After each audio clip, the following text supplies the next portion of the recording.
तो last episode के and पे हमने देखा था कि हमारा लिनजुई मिंगजुई और साथ में अपने मंकी को लेकर कॉल्ड्रॉन के अंदर छुप जाता है ताकि उनके ऊपर जो अटैक होने वाला है उस अटैक से वो अपने आप को बचा सके। मिंगजुई थोड़ी बहुत जख्मी होती है, तो वो लोग जब उस अटैक से अपने आप को बचा लेते हैं तो उसके बाद हमारा लिनजुई मंकी से पूछता है क्या तुम्हें कोई चोट तो नहीं लगी। मंकी उसे कहता है नहीं मुझे कोई भी चोट नहीं लगी। फिर साथ ही लिनजुई उसे कहता है अच्छा ठीक है फिर अपने पिलर को यहाँ पर नीचे रखो, हम तुम्हारे पिलर के ऊपर उड़कर यहाँ से जाने वाले हैं। तो ये लोग अब वॉइड स्पेस के अंदर चले जा चुके हैं। लोग कॉल्ड्रॉन के अंदर से नीचे की तरफ जंप लगाते हैं उस ओपन स्पेस के अंदर। नीचे उनका पिलर होता है तो वो पिलर के ऊपर जाकर लैंडिंग करते हैं, पिलर के ऊपर बैठ जाते हैं और पिलर वहां से आगे की तरफ उड़ना स्टार्ट करता है। मिंगजुई से कहती है जी क्या हम लोग कौन सी जगह पर आ चुके हैं, ये तो आसमान है, मुझे तो यहाँ पर गैलेक्सी दिखाई दे रही है। इनसे कहता हाँ तुमने बिल्कुल ठीक कहा, हम लोग इस वक्त हांगमैंग कॉन्टिनेंट के काफी ज्यादा करीब है, हम लोग इस वक्त स्पेस के अंदर है जहाँ से किसी भी जगह पर जा सकते हैं। साथ ही अपने पास से कुछ पिल्स और अपनी जान फायर को निकालता है और उसे कहता है लेकिन उससे पहले मैं यहाँ पर तुम्हारी मदद करने वाला हूँ ताकि मैं तुम्हें हील कर सकूँ। तो अपनी पावर्स को यूज करने के बाद उस जान फायर के साथ उन पिल्स को मिक्स करता है और उन पिल्स को मिक्स करने के बाद वहाँ पर एक और पिल बनाता है। उसकी एनर्जी को सीधा उसके माथे के अंदर डायरेक्टली बॉडी के अंदर एब्जॉर्ब करवा देता है। जब वो एनर्जी उसकी बॉडी के अंदर जाती है तो वो हील करना शुरू करती है। तो लिन उसे कहता है जब तुम इस पिल की एनर्जी को अपनी बॉडी में एब्जॉर्ब कर लोगे तो तुम बिल्कुल ठीक हो जाओगी। कहती है अच्छा ठीक है। तो जब वो उस पिल की एनर्जी को अपनी बॉडी में एब्जॉर्ब कर रही होती है तो वहीं पर बैठकर मेडिटेट करना स्टार्ट करती है। तो मेडिटेट करने के दौरान उसकी पावर्स पहले से काफी ज्यादा बढ़ रही होती है।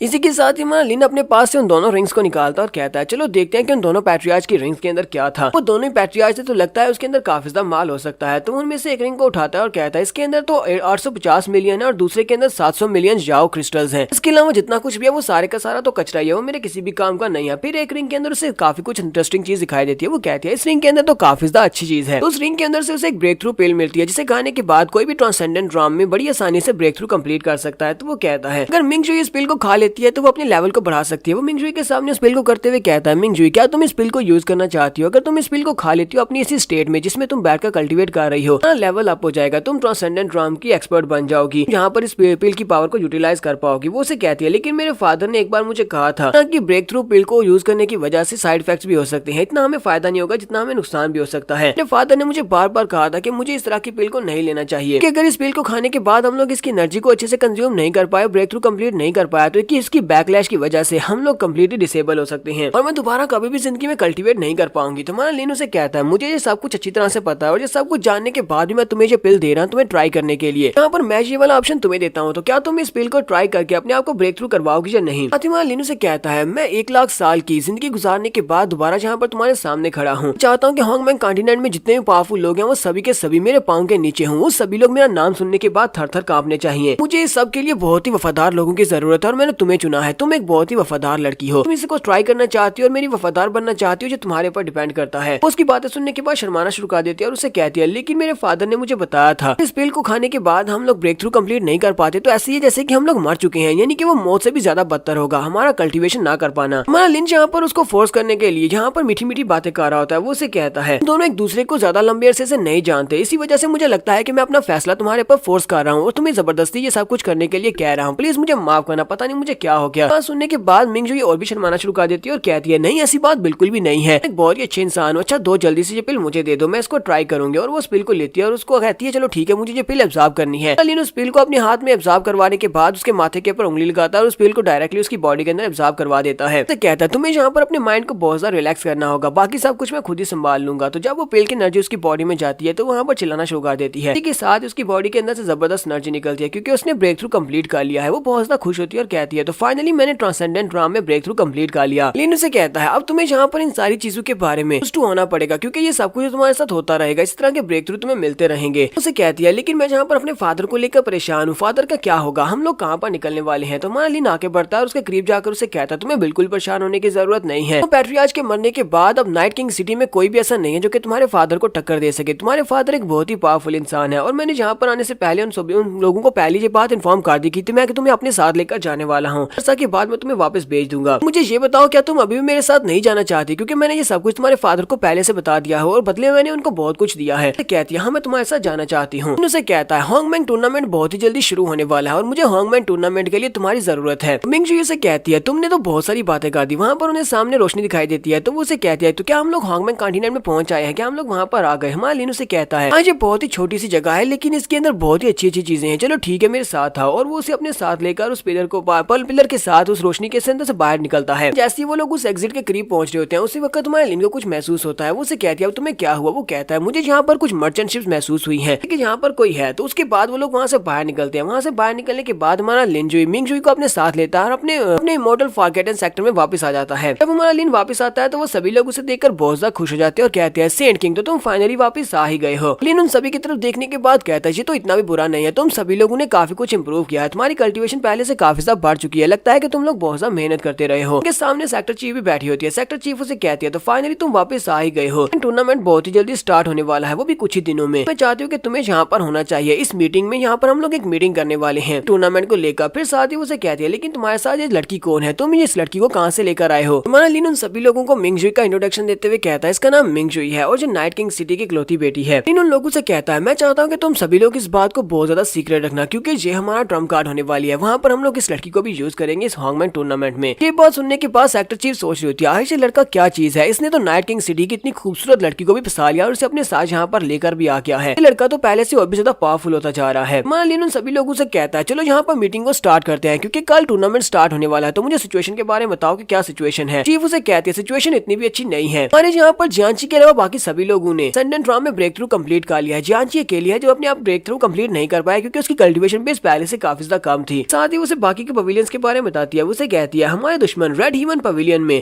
ने ब्रेक थ्रू कंप्लीट कर लिया है, वो ट्रांसेंडेंट ड्राम के तीसरे लेवल पर पहुंच चुका है, जबकि जैनजून ट्रांसेंडेंट ड्राम के सेकंड लेवल पर पहुंच चुका है। और तुम्हें जाओ जाओ के बारे में तो पता ही होगा, वो भी ट्रांसेंडेंट ड्राम के फर्स्ट लेवल पर पहुंच चुका है। डीमन सी साइड की तरफ से हमने सुना है कि 7 ग्रेट डीमन जनरल्स वहां पर आने वाले हैं और इसके साथ साथ उनका डीमन लॉर्ड भी आएगा और वो सभी के सभी ट्रांसेंडेंट ड्राम के सेकंड लेवल के एक्सपर्ट्स हैं। और लीन से कहता है तुम्हें डीमन लॉर्ड से बिल्कुल परेशान होने की जरूरत नहीं है, कल मेरे पास अपने प्लान्स होंगे और उन्हीं प्लान्स के मुताबिक ही हम लोग आगे बढ़ने वाले हैं। नेक्स्ट सीन हमें उस जगह का दिखाया जाता है जहाँ पर हॉन्गमैन टूर्नामेंट होने वाला है। तो ये सभी लोग उस जगह के ऊपर पहुंच जाते हैं। तो यहाँ पर रेड हीवन पवेलियन से 3 एक्सपर्ट्स आए होते हैं। एक का नाम मीजुन होता है, दूसरे का नाम जैनजुन होता है, तीसरे का नाम जाओ जाओ होता है। जाओ जाओ को हम लोग पहले देख चुके हैं। तो मीजुन जाओ जाओ से कहता है जाओ जाओ मुझे लगता है कि तुम्हें अपनी कल्टीवेशन स्पीड को बढ़ाना होगा, क्योंकि तुम्हारी कल्टीवेशन स्पीड बहुत ज्यादा कम है, क्योंकि हम तीनों भाइयों में सिर्फ और सिर्फ तुम अकेले ही हो जिसकी कल्टीवेशन बेस इतनी ज्यादा लो है। तुम्हें भी जल्दी से जल्दी आगे बढ़ना होगा, वरना तुम हमें यहाँ पर ड्रैग डाउन करोगे। जैनजुन अपने बड़े भाई से कहता है हमें बिल्कुल परेशान होने की जरूरत नहीं है, क्योंकि इस बार हम लोग इस टूर्नामेंट में इमॉर्टल सेक्टर वालों को एक भी सीट नहीं देने वाले हैं। इस बार तो डाव रिवर के अंदर सिर्फ और सिर्फ हमारे लोग ही वहाँ पर जाने वाले हैं। टाइम आएगा तो वहाँ पर जाने के बाद डाव रिवर की एनर्जी को एब्जॉर्ब करने के बाद ब्रदर जाओ जाओ भी यहाँ पर अपनी एनर्जी को बढ़ा सकेगा, जिसका कल्टीवेशन लेवल भी बहुत ही तेजी के साथ बढ़ेगा। जाओ उन लोगों से कहता है thanks second brother, first brother तुम्हारा बहुत बहुत शुक्रिया। मैं यहाँ पर इन लोगों की वजह से ज्यादा परेशान नहीं हूँ, बल्कि मैं तो यहाँ पर डीमन सी लैंड की वजह से परेशान हूँ, क्योंकि उन लोगों ने यहाँ पर अपने काफी सारे लोगों को भेजा है जो बहुत ज्यादा स्ट्रॉन्ग है और उनके साथ जनरल्स को दिखाते हैं और उनके साथ उनका डीमन लॉर्ड भी होता है। तो ये सभी लोग भी वहीं पर होते हैं। डीमन लॉर्ड का नाम लूशु होता है। सेक्टर चीफ भी वहाँ पर अपने लोगों को लेकर पहुंच जाती है। वो अपने सेंट किंग से कहती है सेंट किंग क्या तुमने महसूस किया उन डीमन जनरल्स का ऑरा कितना ज्यादा पावरफुल है। लगता है कि वो सभी लोग भी जैनजुन के जितने ही पावरफुल हैं, यानी कि वो सभी लोग भी ट्रांसेंडेंट ड्राम के सेकंड लेवल पर हैं। लगता है कि ये वाला टूर्नामेंट बहुत ज्यादा खतरनाक होने वाला है। इस टूर्नामेंट में कुछ ऐसा होगा जो हमने एक्सपेक्टेड नहीं किया होगा। उनसे कहता है तुम्हें बिल्कुल भी परेशान होने की जरूरत नहीं है। साथ ही वहाँ पर उनकी जो अनाउंसर होती है वो अपीयर होती है। वो उन लोगों से कहती है तो एट लास्ट हमारा हॉन्गमैन टूर्नामेंट स्टार्ट होने वाला है, सभी लोग बिल्कुल शांत हो जाओ, क्योंकि मैं यहाँ पर तुम्हें रूल्स के बारे में बताने वाली हूँ। उनसे कहती है तो इस टूर्नामेंट के रूल्स बहुत ज्यादा सिंपल होने वाले हैं और जितने भी मेजर सेक्टर्स के लोग इस हॉन्गमैन टूर्नामेंट में हिस्सा लेने के लिए आए हैं वो सभी लोग अपने पास से 10-10 पार्टिसिपेंट्स को सिलेक्ट कर सकते हैं। वो 10 पार्टिसिपेंट डाव रिवर के सीक्रेट ड्राम में जाएंगे। जाने के बाद उन्हें डीमन बीस्ट को मारना होगा और उसके बाद जब तुम लोग वहाँ पर डीमन बीस्ट का शिकार कर लोगे तो एंड के ऊपर तुम लोगों ने जितने ज्यादा डीमन बीस्ट को मारा होगा और जितनी ज्यादा पावरफुल डीमन बीस्ट की कोर्स को हासिल किया होगा उसकी बेस के ऊपर तुम्हें पॉइंट्स मिलेंगे। यहाँ पर पर्सन टू पर्सन ये सब कुछ होने वाला है। हालांकि तुम लोग वहाँ पर ग्रुप्स में जाने वाले हो, लेकिन जिसके पास ज्यादा कोर्स होंगी इसमें से टॉप 20 को सिलेक्ट किया जाएगा और टॉप 20 को ही रिवर के अंदर जाने का मौका मिलेगा। यहाँ पर 3 चीजें जो याद रखने लायक है, वो 3 चीजें ये हैं। हमारी जो हंटिंग का टाइम पीरियड 12 घंटे होने वाला है, यानी कि सीक्रेट ड्राम में जाने के बाद तुम्हारे पास सिर्फ और सिर्फ 12 घंटे होंगे। दूसरा, तुम लोग वहाँ पर वेपन्स को यूज कर सकते हो, लेकिन वेपन्स को यूज करने के साथ साथ तुम इसके अलावा कोई भी चीज यूज नहीं कर सकते। ना तुम वहाँ पर अपनी स्पेशल रिंग लेकर जा सकते हो, ना मेडिसिन को यूज कर सकते हो, ना ही वहाँ पर तुम टैलिस्मन्स को यूज कर सकते हो। तीसरा रूल यह है कि कंपटीशन के स्टार्ट होने के बाद तुम लोग इस सीक्रेट ड्राम को छोड़कर बाहर जा सकते हो, लेकिन तुम लोग टूर्नामेंट के मिडल में बाहर नहीं जा सकते, क्योंकि अगर मिडल में बाहर जाओगे तो तुम्हें डिस्क्वालीफाई कर दिया जाएगा। मैच की शुरुआत में तुम लोग बाहर जा सकते हो, तुम्हें यहाँ पर आजादी होगी, तुम एक राउंड से दूसरी राउंड में जा सकते हो। फिर उसके बाद अनाउंसर लड़की उन सभी लोगों से कहती है जबकि तुम सभी लोगों को यहाँ पर रूल्स के बारे में पता चल चुका है और तुम सभी लोग पूरी तैयारी करके आए हो, तो मेरे पास तुम्हारी लाट्स है। चलो देखते हैं कि तुम्हें कौन कौन से ड्राम में भेजा जाएगा, क्योंकि तुम सभी लोगों को अलग अलग सीक्रेट ड्राम में भेजा जाने वाला है। पार्टिसिपेंट्स के पैट्रियाज यहाँ पर आए और आकर अपने अपने लाट्स को चूज करें। साथ ही वो इमॉर्टल फॉरगॉटन सेक्टर यानी कि हमारे लिंजुई के सेक्टर की तरफ देखती है और कहती है कि जिया आपके पास ज्यादा पार्टिसिपेंट्स नहीं है, क्योंकि आपको यहाँ पर 10 लोगों की जरूरत थी, यहाँ पर कम लोग लेकर आए हैं। तो लिंजुई से कहता है हमारे लिए 6 ही लोग काफी रहेंगे, हम 6 लोगों के साथ भी इस टूर्नामेंट को जीत सकते हैं। ये पास सुनते ही रेड हेवन पवेलियन साथ में डीमन सी लैंड वो दोनों ही काफी ज्यादा हैरान होते हैं और काफी गुस्सा भी होते हैं। जबकि जो डीमन लॉर्ड होता है वो कहता है ये लड़का तो वाकई में इनका सेंट किंग होने के लायक है, मैंने भी इसके बारे में काफी कुछ सुना है, ये काफी ज्यादा इंटरेस्टिंग है। और लिन जुई से कहता है तुम तो बहुत ज्यादा इंटरेस्टिंग हो। जबकि लिन उसकी तरफ देखकर मुस्कुराता है और कहता है मैं नहीं बल्कि तुम बहुत ज्यादा इंटरेस्टिंग हो। और साथ ही वो सोच रहा होता है ये असली का डीमन किंग नहीं है बल्कि किसी को यहाँ पर डीकोय बनाकर भेजा गया है। असली का डीमन लॉर्ड कहाँ पर है, वो यहाँ पर क्यों नहीं आया। पता है कि वो लोग यहाँ पर कुछ ना कुछ प्लान कर रहे हैं। तो यहाँ पर हम लोग एपिसोड 29 का एंड करेंगे। एपिसोड की एक्सप्लेनेशन अच्छी लगी हो तो कमेंट करके जरूर बताइएगा। चैनल को सब्सक्राइब कर दे, वीडियो को लाइक और शेयर कर दें। शुक्रिया।